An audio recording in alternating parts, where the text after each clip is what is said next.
Bueno, les damos un cordial saludo para todos nuestros oyentes de esta su emisora Buscuenti Radio, donde estás no es el final. Hoy es viernes 20 de noviembre del 2020, transmitiendo desde la ciudad de Bucaramanga, en el departamento de Santander, y llegamos con nuestro segmento Novedades de Vida. Este segmento lo tenemos de la ciudad de Miami. Lo presentan y lo dirigen los pastores Echevarría, así que les damos la bienvenida. ¿Y cómo estamos hoy?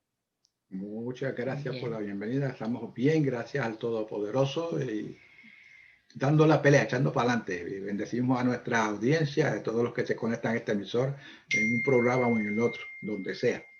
Bueno, muchas gracias por el apoyo, porque estamos recibiendo pues mucho apoyo de aquellas personas que nos ven, y pues ahí seguimos dándole mucha revelación, no le vamos a decir que información, ¿verdad? Poniéndonos al día. Sé que hay muchas cosas de las que ustedes manejan, pero estamos seguros que hay muchas cosas que ustedes quizás no le han sido reveladas. Para eso estamos aquí, a la luz de la palabra. Quería leerles en el Salmo 34, 19, dice: muchas son las aflicciones del justo, pero de todas ellas le librará Jehová.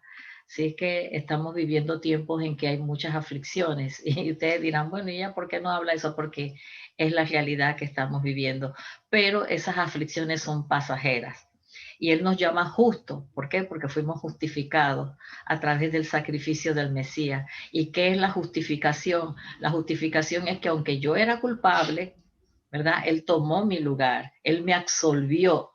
O sea, Él me absolvió de la culpa, de todo lo que yo podía traer de arrastre. Entonces Él por eso nos llama justo, porque fuimos justificados fuimos absueltos, ¿verdad? A través del sacrificio del Mesías. Entonces la justificación viene de la absolución es correcta la palabra, ¿verdad? De todas nuestras faltas. Por eso hoy tenemos que sentirnos libres y sentirnos justos. Y no es que somos perfectos, pero Él nos mira de esa manera. Entonces dice que muchas son las aflicciones del justo, pero de todas ellas nos librará Jehová. O sea que si usted cree, si usted confía, no en las circunstancias que le están rodeando, no en las cosas que están sucediendo y que de una u otra manera nos afecta a todos, pero si usted pone su confianza en el Señor, ahí dice que de todas ellas me librará. Así que si usted está en una circunstancia que está fuera de su control, donde usted no puede resolverlo, usted diga: Señor, tu palabra dice que tú me vas a librar de todas estas, y yo lo creo y te doy gracias. Entonces esa tiene que ser nuestra actitud frente a la palabra. Bien, estamos hablando acerca del sacerdocio. Algunos se preguntan, pero ¿cómo usted puede decir que yo soy sacerdote? ¿Por qué? Porque el sacerdocio son acá unos hombres que lo hacen constantemente y fungen como sacerdotes. Bueno, yo le voy a explicar, o vamos a explicar lo que dice la palabra acerca de por qué usted es un sacerdote. Y la palabra lo dice, por tanto, así que usted tiene dos opciones: o creerlo o no creerlo. Pero si la palabra lo dice, lo mejor yo lo recomiendo es que lo crea y se posicione en el lugar que el Padre ha determinado para usted. En el tiempo antiguo, cuando Moisés se dio una ley para el comportamiento, había salubridad, que todavía esas leyes de salubridad se pueden aplicar hoy día. Pues recuerde que un pueblo que estaba viviendo en el desierto, pues tenía que tener una ley de salubridad, le daban hongo a los envases, que eran de barro, y tenían que destruirlo, le daba órdenes, y muchas cosas más. Pero la ley era tan estricta que había que estar constantemente todos los días ofreciendo sacrificios. El que no podía hacer, se ponía un palomino, de acuerdo a la capacidad, pero tenían que estar pidiendo perdón constantemente. Los sacrificios se hacían en el templo, tenían que ir allá. O sea que estos personas que trabajaban allá en el templo, estos sacerdotes, estaban constantemente, o sea, ahí se trabajaba 24 horas al día y noche estaba eso encendido allí. O sea que ahí la luz no se apagaba constantemente. Pero ¿qué sucede? Que el hombre no podía cumplir con la exigencia de la ley, porque si faltaba en una sola parte de la ley, era culpable de toda la ley. Y entonces, ¿qué dice acerca de la ley? Que la paga del pecado es muerte. Romanos. La paga del pecado es muerte. O sea que en la sangre de animales que se convertían en la víctima, vicaria, o sea, que tomaban el lugar suyo. Usted llevaba el corderito, lo que le exigía la ley, ¿verdad? Y usted entonces tenía que ir allá donde el sacerdote y poner las manos sobre ese animalito, representando que usted estaba pasando sus pecados ese animalito. Entonces iban, lo mataban allá en el altar de sacrificio, y entonces la sangre se usaba para pedir perdón por sus pecados.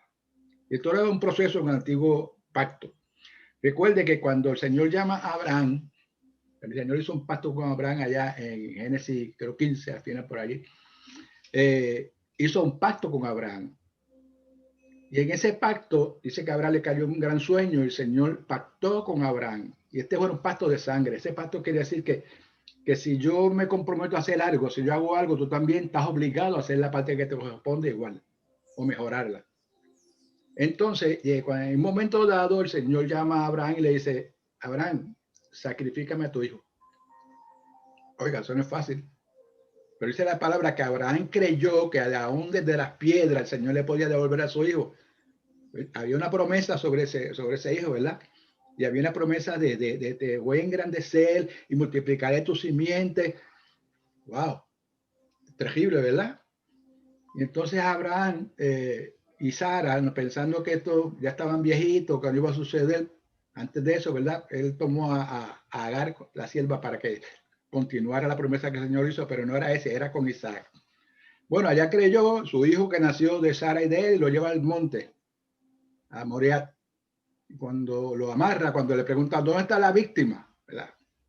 Él le dice: el Señor proveerá para sí del cordero para el sacrificio. Cuando levanta el cuchillo para matar a su hijo, el ángel lo detiene.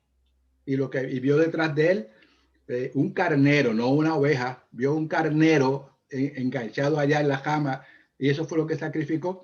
Pero una palabra muy importante que dijo: Dios proveerá para sí el cordero. Dios proveerá para sí un cordero. Y Abraham lo que sacrificó fue un carnero. Bueno, eso tenía una revelación para el tiempo futuro, para el tiempo futuro. O sea, a los efectos del cielo, Abraham sacrificó a su hijo, entregó a su hijo. Como había un pacto de sangre, ¿qué tenía que hacer el padre entonces? En forma legal, sacrificar al suyo, a su hijo. La importancia de este pacto de sangre con Abraham: yo sacrifico al mío, ahora tú sacrifica el tuyo. Cumple con tu parte. Y ahí que entra el Cordero de Dios que quita el pecado del mundo. Hay que recordar también que el Señor no... Sí, hay algo importante. Bueno, yo sé que de este tema se predica todos los días en las iglesias, ¿verdad? Pero hay un compromiso espiritual allí, en donde el hombre, el Señor le pide algo al hombre, ¿verdad? Porque asimismo el Señor nos pide a nosotros ciertos sacrificios, ¿verdad? Y todos los sacrificios tienen que ver con nuestra obediencia. Pero cuando el Padre nos pide algo es porque Él nos va a dar algo superior. Entonces, en ese sentido, Abraham, él sacrifica a su hijo de la promesa, ¿verdad? Entonces le llaman el padre de la fe y todo lo demás. Y aunque usted quiera decir, pero hay cosas que son tan duras, ¿verdad? De sacrificar, y que es muy lindo leer la historia de Abraham, ¿verdad? De llevar a Abraham, y donde el Señor le ordena eso. Él le dijo: él me lo dio, me dio una promesa sobre él y ahora me lo está pidiendo, pero ¿quién soy yo para rebatirle a él lo que él me está pidiendo? Entonces, él cumplió, Abraham cumplió, y como dice mi esposo, al hombre, cuando el hombre cumple, el padre se ve, no me gusta la palabra, se ve como obligado, ¿verdad?, a cumplir, porque, o sea, él no tiene ninguna obligación, pero cuando el Señor nos da una palabra, como lo que yo le acabo de decir, dice: muchas son las aflicciones, pero de todas nos librará. Y entonces a veces leemos la palabra a la ligera y simplemente dice que nos apropiamos, pero no la creemos, no la creemos. Entonces, realmente, si usted cree la palabra que Él le está dando, porque la palabra de Él está por encima de cualquier palabra humana, entonces si humanamente usted cumple, usted va a ver la manifestación de lo que el Padre le ha dicho, pero usted tiene que creer y usted tiene que cumplir con lo que se le está demandando. Sí, usted sabe la importancia que tuvo Abraham para la humanidad. Abraham venía de Ur de los Caldeos, pero era descendencia de Sem, uno de los hijos de Noé. Era descendencia de él. No bien directa, pero era descendiente de él. Y Abraham en Ur de los Caldeos era un sitio idólatra completamente, ¿verdad? Y yo estuve leyendo la historia de Abraham, fue uno de los libros que perdí, no sé cómo. Dice que Abraham salía de noche y miraba al desierto en la noche y miraba arriba y decía, si es que tú existes, que si es que hay algún creador de todo esto, ese es el que yo quiero conocer. Pues parece que estaba cansado de tanta, tenían el Dios de la lluvia, el Dios de la sequía, el Dios de los frutos, el Dios de la tierra, el Dios de los árboles. Tenían multitudes de altares y de dioses, pero dice, yo quiero conocer al que es verdadero.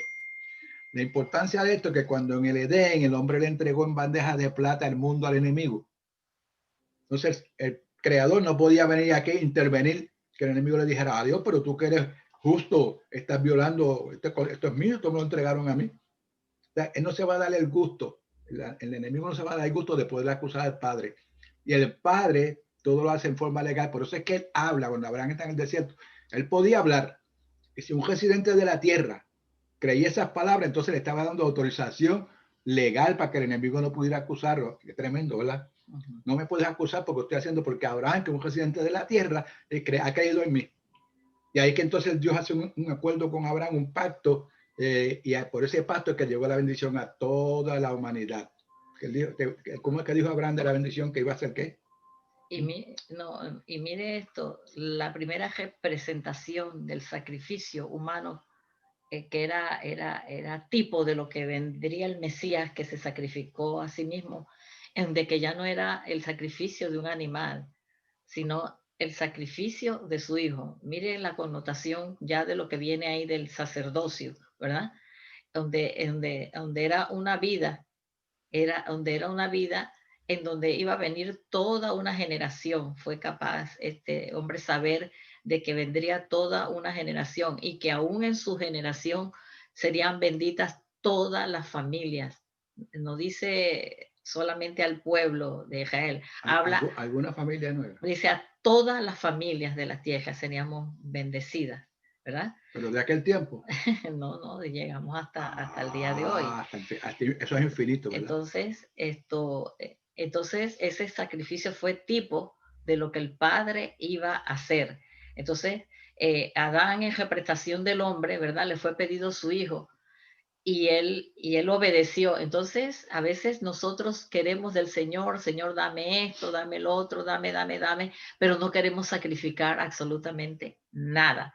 Entonces, piense usted qué es lo que usted tiene que sacrificar, ¿verdad? En su vida espiritual para que verdaderamente usted pueda ver la manifestación del Señor.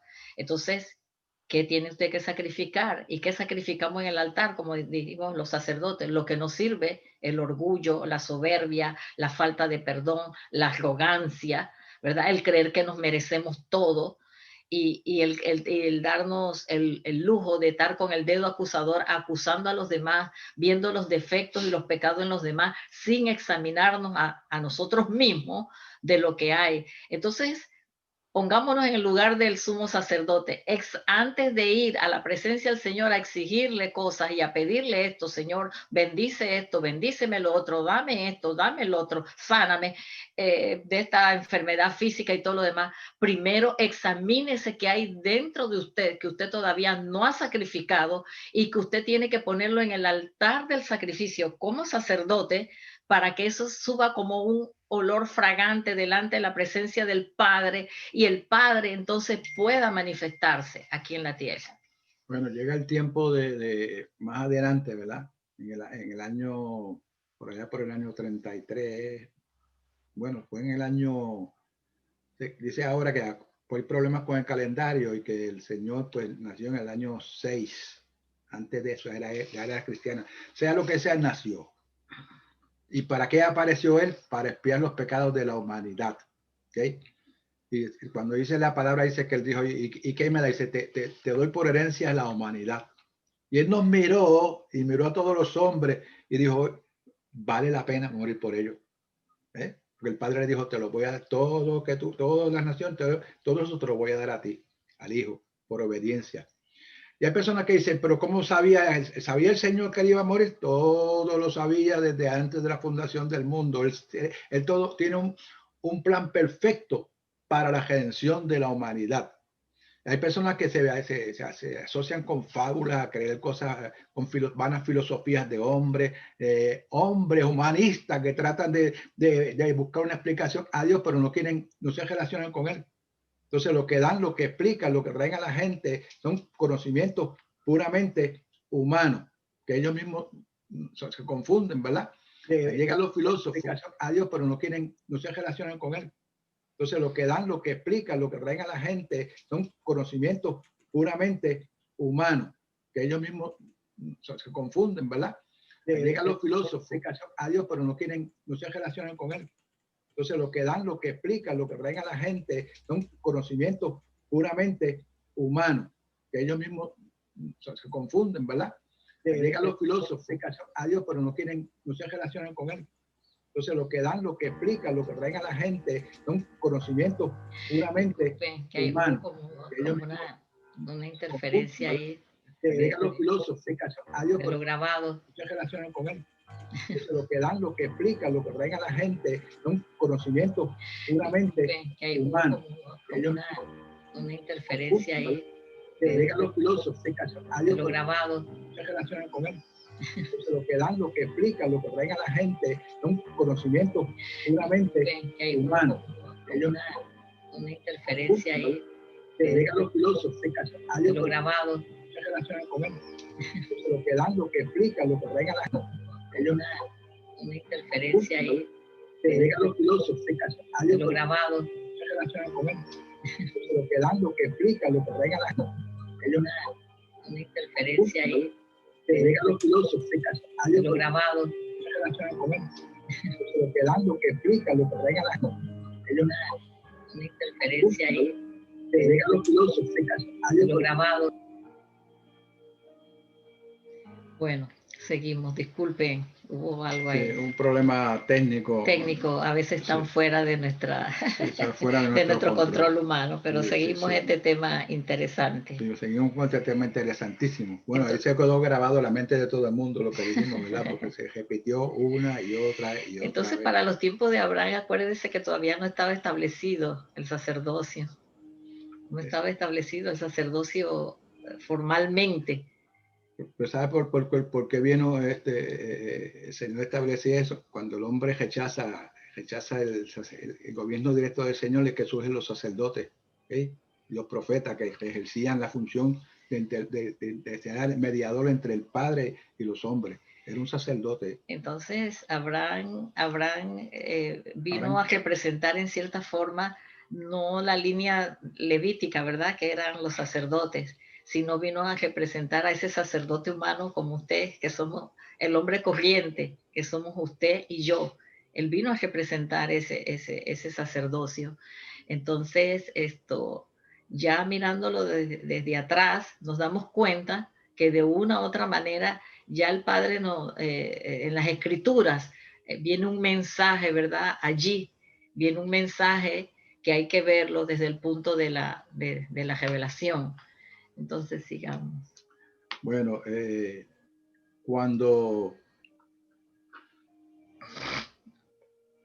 cuando el Señor viene a morir, a poner su vida por la expiación de los pecados de la humanidad en el tiempo preciso establecido por el Padre, no fue ni antes ni fue después, sino en el tiempo establecido. Él sabía que iba a morir. Exactamente. Entonces, no fue fácil. Él comenzó a morir en el huerto cuando dice que su sudor era como sangre. Eso está comprobado científicamente que eso fue un infarto que le dio. Y parece como sangre que le sale por el sudor. Porque él sabía el precio que venía a pagar. Y la palabra dice que el Señor cargó sobre él el pecado de todo el mundo, del pasado, presente y futuro. Bueno, él viene a ofrecer un solo sacrificio. Los sacerdotes humanos acá en la tierra tenían que entrar todos los días ofreciendo sacrificios. Pero había uno, el sumo sacerdote, que en aquel tiempo era Aarón, que entraba una sola vez al año al lugar santísimo. Los otros podían entrar hasta el lugar santo. El sumo sacerdote podía entrar una vez al año a ofrecer sacrificio primeramente por él y después por la humanidad, por los pecados de la humanidad. Él tenía mucho cuidado de lo que hacía, porque a él le ponían unas campanitas en la ropa, que lo hemos hablado, ¿verdad? Con una soga amajada a sus pies. Si él iba en forma impura, porque no había algo que no podía comunicar, había algo que no había, que tenía algo escondido delante del Padre, ahí quedaba en el altar. Mientras la gente escuchaba las campanitas moviéndose, porque él se aseguraba de moverse de lado a lado constantemente para que escucharan que estaba vivo. Pero si dejaban de escuchar las campanillas, ya sabían que no había sido acepto. Y desde afuera, nadie se atrevía a entrar a ese lugar santísimo. Desde afuera los jalaban y los sacaban de allí y lo llevaban a enterrar fuera. Cuando nuestro sacerdote, Joshua, muere, ocurrió un evento muy grande en el lugar santísimo. ¿Qué pasó? Sí, lo dijimos la vez pasada, ¿verdad? Que se abre esa división que había entre el Señor y el pueblo del Señor, en donde nosotros podemos ir directamente al trono de la gracia, como dice la palabra, y alcanzar el oportuno socorro. Entonces, Yeshua, que no era de la línea levítica, ¿verdad? De los sacerdotes, él vino a tomar el lugar del sumo sacerdote, y de una vez y para siempre. Y no solamente Yeshua vino a ser el sumo sacerdote, sino que él vino a representar, acuérdense, el tabernáculo, porque él fue molido en su cuerpo. Su cuerpo fue molido, fue golpeado, fue latigado. Y ahí está donde está su cuerpo. Entonces su cuerpo representaba ese cordero. Y no solo eso. Entonces él mismo vino a ser el sacerdote porque él se ofreció. Acuérdense que en las escrituras dice que él pone su vida. Él cuando los fariseos lo atacaban, y él dijo, yo tengo potestad para poner mi vida, para quitarla y volverla a tomar. Lógicamente que él sabía que él iba a poner su vida, pero él la volvía a tomar porque él iba a resucitar. Entonces, él estaba muy claro en la misión que él tenía. Entonces, ¿qué ofrecía? Él se tenía que hacer pecado, porque como dijimos la vez pasada, el hombre no era capaz de cumplir toda la ley mosaica, todas esas leyes, ¿verdad? El hombre no era capaz de vivirla. Entonces, el Mesías vino a ser el tabernáculo, ¿verdad? Él vino a ser el sacrificio, el cordero. Él vino a ser el sacerdote. ¿Por qué? Porque él se ofreció a sí mismo. Y él vino a hacer esa ofrenda agradable. ¿Por qué? Porque obedeció al Padre. Entonces, el Mesías es el sumo sacerdote que de una vez y para siempre, que no había ya que sacrificar animales, sino que él se sacrificó a sí mismo por nosotros. Entonces, él es el tabernáculo, porque fue su cuerpo, ¿verdad? Él es el tabernáculo, él es el sacrificio, él fue la ofrenda, ¿verdad? Entonces, nosotros heredamos todo lo que le fue entregado al Mesías, nos vino por herencia. Acuérdense que sí sé que somos herederos con el Padre y somos coherederos con el Mesías. Y coherederos es que somos doblemente herederos. O sea, somos coherederos con el Mesías. Entonces, a nosotros, por eso dice Primera de Pedro, que nosotros somos real sacerdocio, ¿verdad? Somos sacerdote, una realeza. Somos esos sacerdotes, el sumo sacerdote es el Mesías, que ya hizo el sacrificio una vez para siempre. Y ahora, ¿quiénes son los sacerdotes que ejercen delante de la presencia del Padre? Somos nosotros, somos esos sacerdotes, ¿verdad? Entonces, ¿qué es su cuerpo? El tabernáculo. ¿Por qué? Porque dentro de usted mora la presencia del Señor. Lo más importante de esto es que el lugar santísimo quedó expuesto. Exactamente. O sea, nadie podía entrar antes, pero ahora quedó abierto completamente. ¿Y qué te está diciendo? Ahora puedes entrar. Porque ahora yo establecí un nuevo pacto. Y en el Evangelio dice el Señor, yo he venido para cumplir la ley y los profetas. Si tú estás en él, si tú le crees, ¿qué pasó? Si él cumplió la ley y los profetas, tú cumples también la ley y los profetas. Eso es extensivo. Y él, siendo el creador manifestado en la persona de Joshua, ahora dice, y les doy un nuevo mandamiento. O sea, cuando él hace que yo he cumplido la ley de los profetas, hasta un tiempo que se llama tiempo aoristo, que está diciendo la ley mosaica terminó. Ya tú no tienes que vivir por eso. Ahora, en vez de eso, te voy a dar un nuevo pacto, un nuevo acuerdo. Ama a Dios sobre todas las cosas y a tu prójimo como a ti mismo. Dice, y en esto se cumplen la ley y los profetas. Porque cuando tú amas a tu prójimo, ¿qué pasa? No, cuando amas al Señor y amas a tu prójimo, tú no tienes deseos de matar, no tienes deseo de robar, no tienes deseo de dañar, hacerle daño. de mentir. Entonces ahí se cumple verdaderamente. Usted no tiene que estar estresado en cumplir 633 leyes. Creo que se cumple allí. Entonces, la gente vive afanada, ¿verdad? Bajo la ley. Entonces nosotros estamos bajo un pacto de gracia, no de una vida desordenada, pero estamos hablando del sacerdocio, ¿verdad? Entonces, usted es el tabernáculo. ¿Por qué? Porque dentro de usted está, Yeshua vino a morar dentro de nosotros a través de la figura del Espíritu Santo, ¿verdad? Del Espíritu Santo. Entonces, el altar donde desciende la presencia del Señor es usted. Entonces, usted es el templo. Usted es el altar porque allí mora la presencia del Señor. Usted es el sacrificio. Ya le dije, ¿qué sacrifica usted? Lo que no sirve, su manera de pensar y todo lo que va en contra de los principios del reino. Y usted viene a ser la ofrenda porque nosotros venimos a hacer esa ofrenda agradable. Nuestra vida, nuestro estilo de vida, nuestra manera de vivir, le ofrendamos al Señor. Lo que le cuesta más difícil a las personas creer y aceptar es que Él llevó los pecados de la humanidad. No solamente los pecados presentes, los suyos, los pasados, los que usted hizo en el pasado.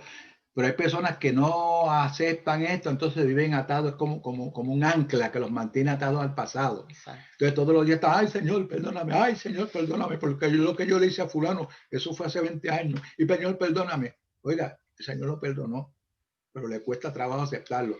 Los pasados, los presentes y los futuros. ¿Ah?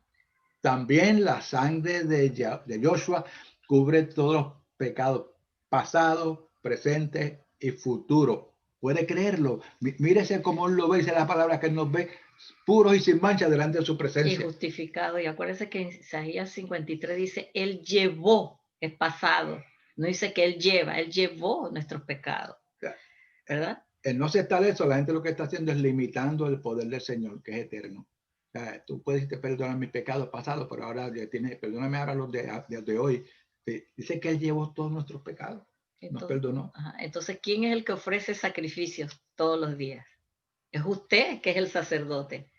Ahora, por herencia, usted tomó el lugar del sacerdote. Ahora usted es el sacerdote, ¿verdad? Entonces, mírese, somos templo del Espíritu Santo. Ahí está la palabra. Somos el templo de la presencia de Dios. Entonces, es el templo. Por eso, usted no va a buscar la presencia del Padre. Usted no va a buscar al Señor al templo. No le digo que no vaya al templo, pero entienda que el templo es usted. Y la palabra dice que ya Él no escribiría, ¿verdad?